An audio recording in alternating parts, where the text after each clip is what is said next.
just built this little thing here with my garden buds, and now I'm going to try to attach my cattle panel.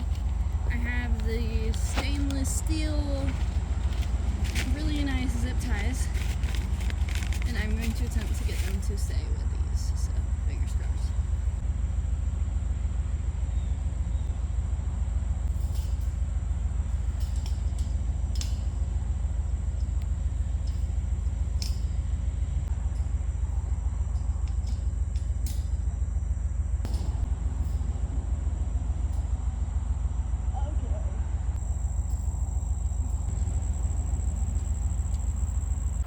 It's a little lopsided at the top, but perfect to me.